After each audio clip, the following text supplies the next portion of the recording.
ashabi dan kita dengarkan daripada keistimewaan para ashabi menjadi itibar buat kita semua, menjadi contoh yang baik buat kita semua sehingga kita dapat mencontohnya.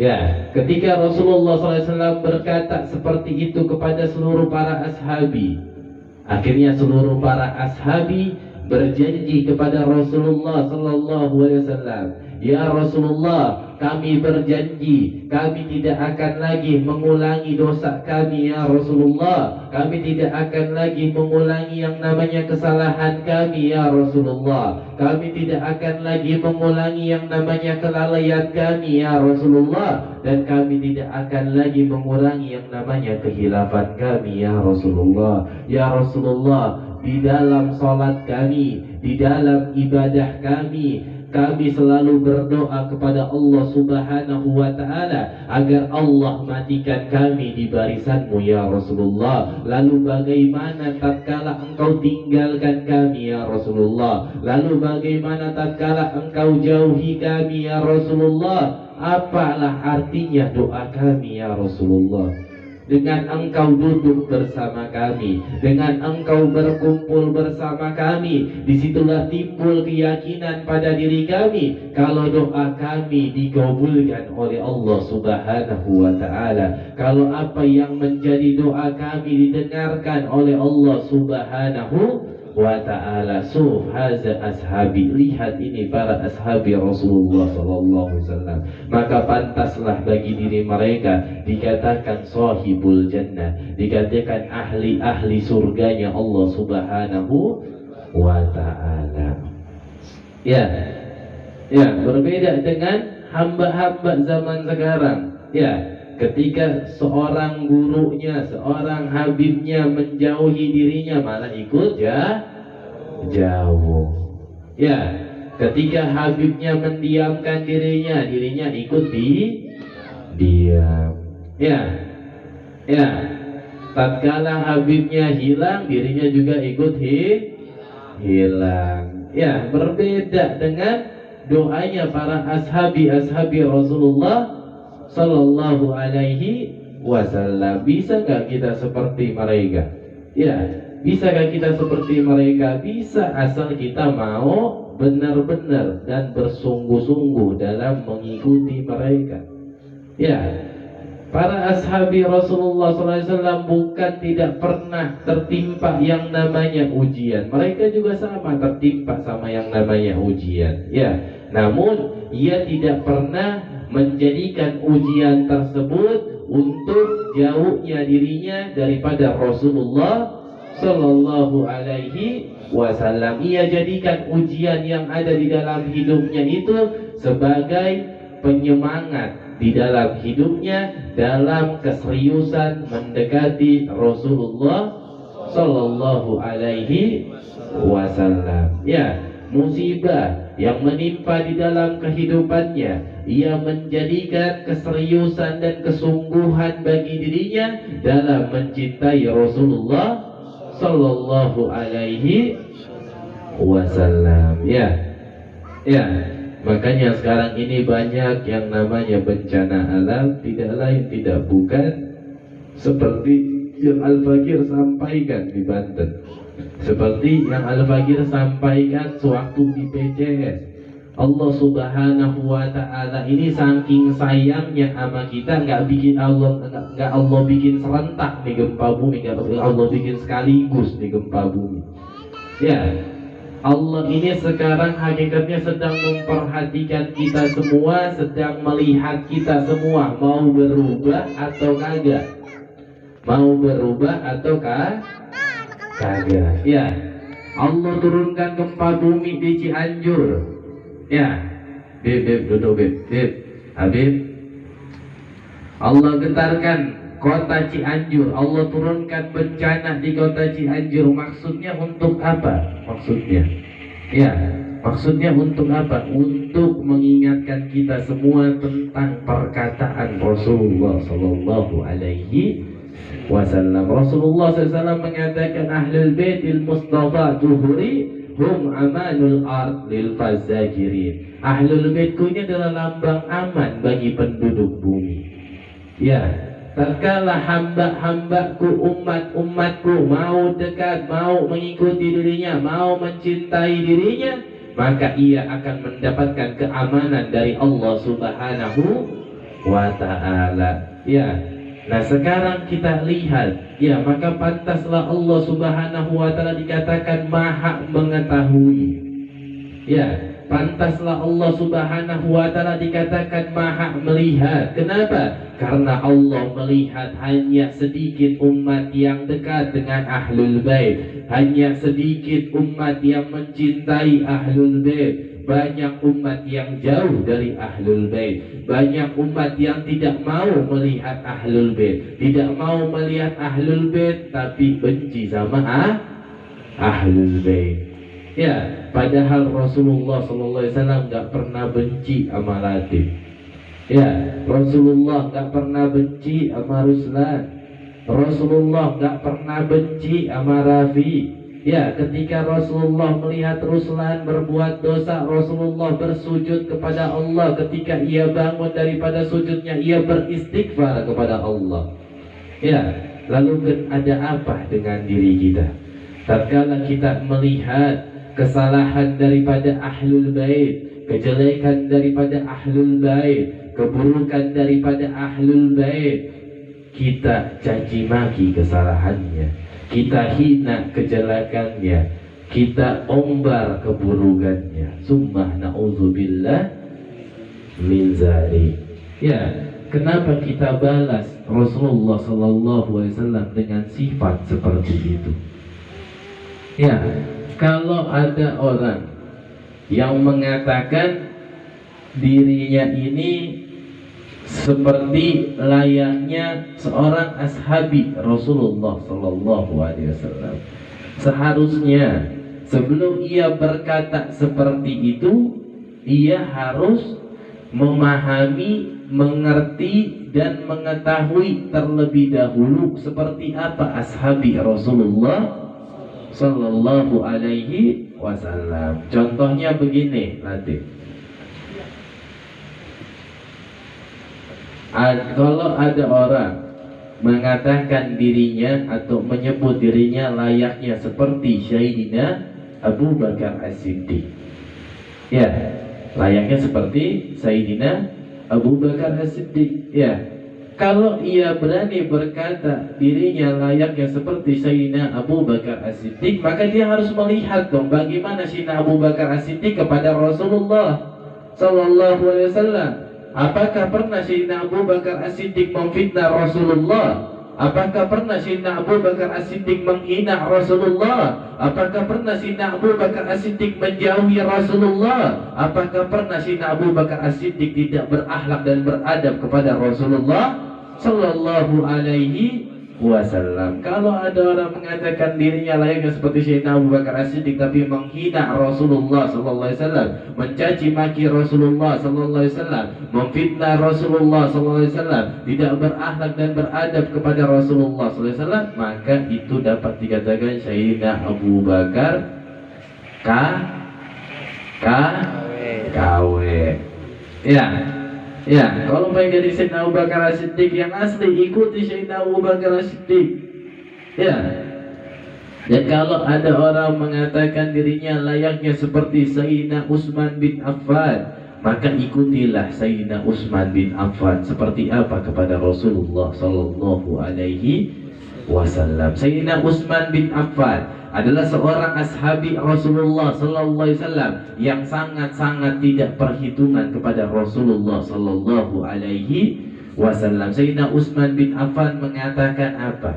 Jangankan hartaku, jiwa dan ragaku aku wakafkan untuk Rasulullah Sallallahu alaihi wasallam. Kenapa Sayyidina Utsman bin Affan berkata seperti itu? Bukan beliau ini tidak butuh hidup, beliau sama butuh hidup. Bukan dalam arti kata beliau ini tidak butuh makan, beliau butuh makan. Bukan dalam arti kata beliau ini tidak butuh kepada keluarganya, beliau butuh kepada keluarganya. Namun kenapa Sayyidina Utsman berkata seperti itu? Karena Sayyidina Utsman bin Affan tahu kalau dirinya bakal meninggal dunia. Kalau dirinya bakal meninggal dunia, kalau semasa hidupnya dia main-main berbicara Rasulullah, dia tidak serius dengan Rasulullah, apa jadinya nanti ketika ia meninggal dunia? Ya, kalau ada orang yang berkata dirinya seperti Sayyidina Umar bin Khattab, maka contohlah Sayyidina Umar bin Khattab, bagaimana ia membela Rasulullah sallallahu alaihi wasallam. Sayyidina Umar bin Khattab, kalau ada orang yang datang ke hadapan dirinya, ya, yang dimana ketika ia datang ia mencaci maki Rasulullah, menghina Rasulullah, nggak pakai dengar lagi sama Sayyidina Umar, langsung Sayyidina Umar ambil pedang ditebas dua orang sama Sayyidina Umar. Ini Sayyidina Umar bin Khattab. Ya, bukan dalam arti kata Sayyidina Umar bin Khattab ini tidak mengenal akan yang namanya hukum. Sayyidina Umar kenal akan hukum. Sayyidina Umar mengerti akan hukum. Lalu kenapa ia lakukan itu kalau ia mengerti akan hukum? Karena ia melihat Rasulullah sallallahu alaihi wasallam. Setelah ia melihat Rasulullah, ia ingat kepada Allah. Di dalam ingatannya apa? Di dalam ingatannya Sayyidina Umar bin Khattab, ketika Sayyidina Umar mengingat kepada Allah Subhanahu wa ta'ala, ia langsung berkata, aku takut dihisab dengan apa yang aku dengar tentang Rasulullah sallallahu alaihi wasallam. Aku takut apa yang aku dengar tentang Rasulullah menjadi balak di dalam kehidupanku. Aku takut apa yang aku dengar tentang Rasulullah sallallahu alaihi wasallam menjadi ujian di dalam kehidupanku. Nah, mungkin dari kisah ini yang menjadikan ada saja ujian, musibah dan balak di dalam kehidupan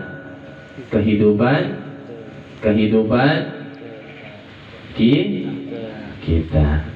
Ya, coba deh kita koreksi hidup kita. Ya, contoh ya. Misalkan kita punya badan sehat. Ya, tiba-tiba badan kita sakit. Ya, ketika badan kita sakit, coba kita lihat apa yang kita lakukan di hari kemarin. Ya, kalau nggak ada yang kita lakukan di hari kemarinnya lagi. Kalau nggak ada di hari kemarinnya lagi. Ya, mungkin ada di suatu hari yang dimana kita dengar tentang Rasulullah SAW bicara jeleknya, sehingga menjadi sabab Allah hisab itu pendengaran kalian dan Allah turunkan penyakit di tubuh kalian. Ya, ini Sayyidina Umar bin Khattab. Ya, kalau ada orang mengatakan dirinya adalah Sayyidina Umar bin Khattab, coba antum caci maki Rasulullah SAW di hadapannya. Kalau ia mengambil pedang untuk menebas itu orang, haza Umar bin Khattab. Ya, Sayyidina Umar kalau sudah berbicara Rasulullah SAW yang dihujat, nggak pakai didengar lagi sama Sayyidina Umar, langsung lari ke dalam, ngambil pedang, tebas tuh orang. Sayyidina Umar bin Khattab. Ya, ini adalah Sayyidina Umar bin Khattab. Akhirnya daripada keistimewaan daripada Sayyidina Umar bin Khattab melahirkan penjaga-penjaga Rasulullah SAW yang hebat-hebat seperti Sayyidina Hamzah. Sayyidina Hamzah sama. Kalau mendengar Rasulullah SAW dihina, mendengar Rasulullah dicaci, mendengar Rasulullah SAW difitnah, Sayyidina Hamzah langsung bangun daripada duduknya, mengambil pedang untuk menebas itu orang. Nih Sayyidina Hamzah. Ya, sebab hati-hati wahai para santriku, apa yang kalian dengar tentang Rasulullah, kalau berbicara baik akan menjadi kebaikan bagi diri kalian. Tapi kalau yang kalian dengar adalah kejelekannya, walaupun bukan diri kalian yang berkata, walaupun bukan diri kalian yang berucap, kalian hanya sebatas mendengar, Allah Subhanahu wa ta'ala akan hisab daripada apa yang kalian dengar. Allah Subhanahu wa ta'ala akan perhitungkan daripada apa yang kalian dengar. Kenapa Allah hisab? Kenapa Allah perhitungkan apa yang kalian dengar? Sebab orang yang mencintai seseorang, ia tidak akan ridho mendengar kehinaannya, ia tidak akan ridho mendengar dijelekannya, ia tidak akan ridho mendengar orang yang dicintai difitnah. Betul? Betul? Betul? Betul? Seperti contoh, Latif sayang sama kakaknya Pandu, Latif cinta sama kakaknya Pandu. Ya, kalau ada orang datang ke hadapan Latif, ya, menjelekkan Pandu, menghina Pandu, orang yang Latif cintai, orang yang Latif sayangi, mungkinkah Latif bisa menerima? Mungkinkah Latif bisa menerima? Kalau Latif bisa menerima, tandanya dusta dan sayangnya kepada kakaknya adalah dusta. Tapi kalau Latif tidak bisa menerima, maka cinta dan sayangnya kepada kakaknya Pandu adalah soheh. Begitu. Ya, dan kita yang namanya manusia tidak luput daripada yang namanya kesalahan. Ya, ya, telinga kita dengar jelekan si A, si B, si C, si D, si sampai Z. Ya, nah harus ada dari A sampai Z itu yang kita nggak mau dengar kejelekannya, kita nggak mau dengar kehinaannya, kita tidak mau mendengar keburukannya. Ya, ya, kalau ada dari A sampai Z yang antum berlaku seperti itu, insya Allah antumlah orangnya yang akan ditolong oleh Nabi Muhammad Sallallahu Alaihi Wasallam. Ya, ya.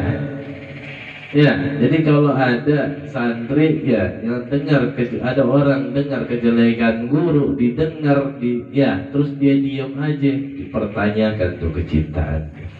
Ya, antum nggak bisa menebas karena takut di penjara. Ya, antum bangun dari duduk, tinggalkan itu tempat. Nah begitu. Ya, ya. Ini bukan duduk di situ antum didengerin. Ya, ya, sebab kalimat-kalimat seperti itu menjadi gambaran pada diri antum. Ya, menjadi gambaran pada diri antum. Antum ini orang yang kuat apa tidak?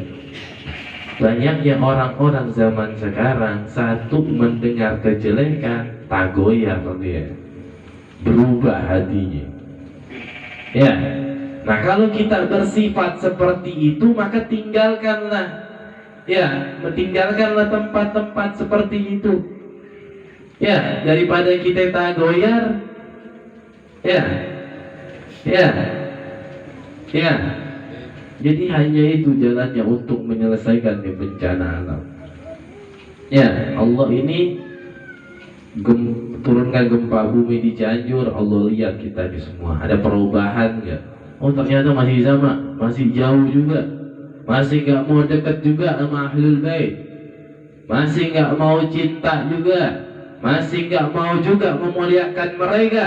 Allah turunkan lagi bencana alam di Kendari. Setelah Allah turunkan, Allah lihat lagi kita. Bukan Allah Subhanahu wa Ta'ala ini nggak bisa gempa bumi sekaligus nih, semua daerah, semua wilayah, semua negara, Allah Maha bisa. Ya, tapi Allah Subhanahu wa Ta'ala memiliki rasa sayang, rasa rahmat kepada hamba-hambanya.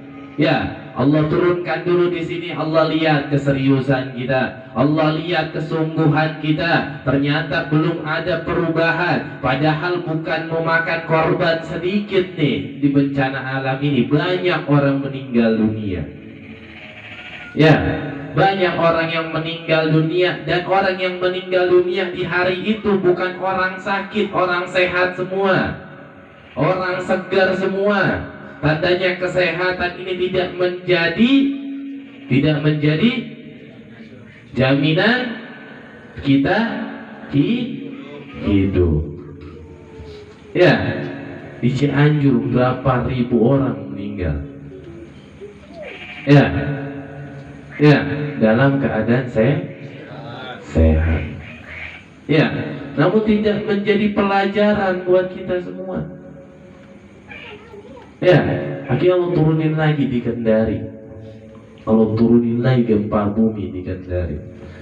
Yang ditakutkan wahai para santri, kalau kita terus dan tetap seperti ini, kekeh dengan diri kita, kekeh dengan setan yang ada pada diri kita, kekeh dengan iblis yang ada pada diri kita, Allah Subhanahu wa ta'ala akan goncangkan juga ciara. Allah Subhanahu wa ta'ala akan goncangkan juga tempat tinggal kita. Allah Subhanahu wa ta'ala akan goncangkan juga daerah kita. Kenapa? Cianjur aja bisa Allah goncangin, masa sini nggak bisa Allah goncangin?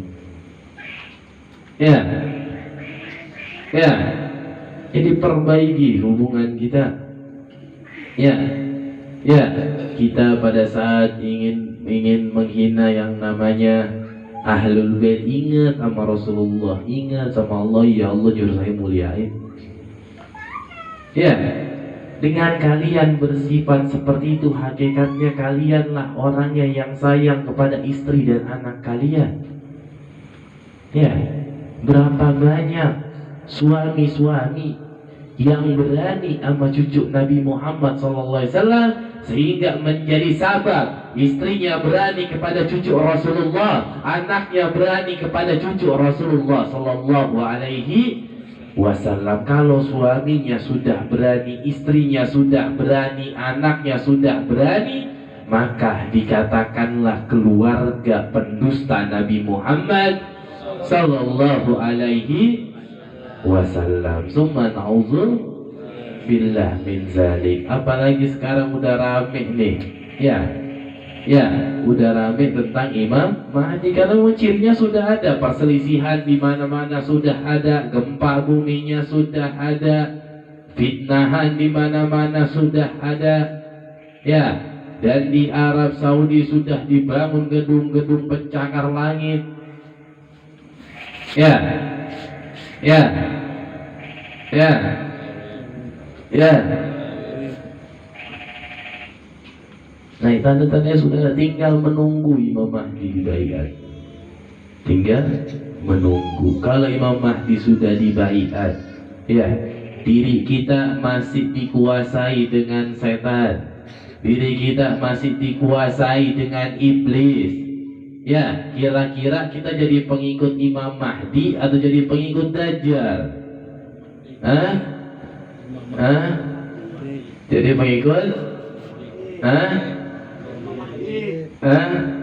Kalau diri kita masih dikuasai dengan iblis, ya, kira-kira kita jadi pengikut Imam Mahdi atau pengikut Dajjal?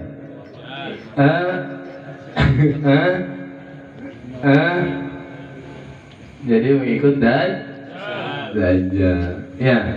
Ya. Jadi sebenarnya gampang begini. Nih Ruslan, Raffi, Reja, Hanif yang masih muda-muda nih paling gampang dicekokin. Ya. Jadi kalau ada orang ngajarin Ruslan atau ngajarin Raffi, ngajarin Lati untuk tidak beradab kepada cucu Rasulullah Sallallahu Alaihi Wasallam, maka bacakan itu orang ayat kursi. Ketika ada orang ngomongnya sama Raffi atau Ruslan apa Latif, ayo begini antum baca langsung Bismillahirrahmanirrahim. Allahu la ilaha illa huwal hayyul qayyum la ta'khudhuhu sinatun wa la nawm lahu ma fis samawati wa ma fil ard man dhal ladzi yasmahu indahu illa bi idhnihi ya'lamu ma bayna aydihim wa ma khalfahum ولا يحيطون بشيء من علمه إلا بما شاء وسع كرسيه السماوات والأرض ولا يؤوده حفظهما وهو العلي العظيم. Nah ketika antum baca ayat kursi kan orangnya pasti nanya, tuh kok antum langsung baca ayat kursi? Iya, sebab anda teringat dengan kisah Rasulullah Sallallahu Alaihi Wasallam. Ya, Rasulullah ketika dipertemukan sama Allah dengan iblis, Rasulullah bertanya kepada iblis, Ya, siapa orang yang antum nggak suka, siapa orang yang antum nggak mau deket, siapa orang yang antum nggak mau cinta. Ya, apa jawaban daripada iblis? Orang yang paling pengen ana jauhin antum ya Rasulullah. Orang yang paling nggak mau ana cintai antum ya Rasulullah. Ya, habis itu ditanya lagi sama Rasulullah, setelah ana siapa? Masih ada nggak yang antum pengen jauhin, yang antum nggak mau cintai, masih ada nggak? Apa jawaban iblis? Anak keturunanmu ya Rasulullah. Ya, kenapa iblis berkata seperti itu? Sebab ia mengetahui iblis ini bukan orang yang nggak cerdas, orang cerdas nih iblis. Ya, dia lebih dulu berilmu daripada malaikat nih iblis. Ya, ya. Nah, kenapa iblis sampai berkata seperti itu? Sebab iblis nggak mau melihat umat-umat Nabi Muhammad SAW masuk surga, pengen lihat masuk neraka. Ya, biar ada temennya. Ya, ya, ya. Nah, iblis ini berkata seperti itu sebab ia tahu kelak akan lahir keturunan daripada Rasulullah SAW yang akan menjadi wali-walinya Allah Subhanahu wa Ta'ala, dan di tangan mereka lah Islam ini terjaga kemurniannya, dan di tangan mereka lah Islam ini terjaga daripada kesuciannya. Ya, terbukti zaman sekarang ketika ada orang yang menistakan agama, siapa yang paling depan? Siapa yang paling lantang menyuarakan kebenaran? Ya, siapa yang mati-matian membela agama Islam? Ya, siapa yang ada di barisan terdepan untuk mengangkat derajat keislaman kita yang telah direndahkan oleh kaum kafir? Ya, ya. Jadi apa yang disampaikan oleh Rasulullah, apa yang disabdakan oleh Rasulullah SAW itu semua adalah sabda-sabda yang benar, sabda-sabda yang betul. Ya, buktinya apa yang dikatakan oleh Rasulullah kejadian, apa yang dikatakan Rasulullah kejadian, apa yang dikatakan Rasulullah kejadian. Ya, ya, ya. Jadi besok-besok kalau ada orang yang seperti itu langsung baca ayat Kursi. Siap? Siap? Alhamdulillahirabbil alamin. Semoga kita semua yang hadir di tempat ini dijauhkan dari segala macam bentuk mara bahaya, dijauhkan dari segala macam bentuk malapetaka, dan semoga Allah Subhanahu wa Ta'ala berikan kita semua keamanan, perlindungan, dan sebaik-baiknya penjagaan dari Allah Subhanahu wa Ta'ala. Dan semoga sabab kecintaan kita kepada anak cucu Rasulullah Sallallahu Alaihi Wasallam, Rasulullah rahmati kita semua, sehingga apa yang menjadi kesusahan kita Allah mudahkan, apa yang menjadi kemacetan kita Allah lancarkan, apa yang menjadi tertutup Allah bukakan, apa yang menjadi gelap Allah terangkan, bijahir Rasulillah, bihaqqir Rasulillah, bilbarka ahlul baitir Rasulillah, bisyarril Fatihah. Bismillahirrahmanirrahim. Alhamdulillahi rabbil alamin, arrahmanirrahim, maliki yaumiddin. Iyyaka na'budu wa iyyaka nasta'in, ihdinas siratal mustaqim, siratal ladzina an'amta 'alaihim ghairil maghdubi 'alaihim waladdallin.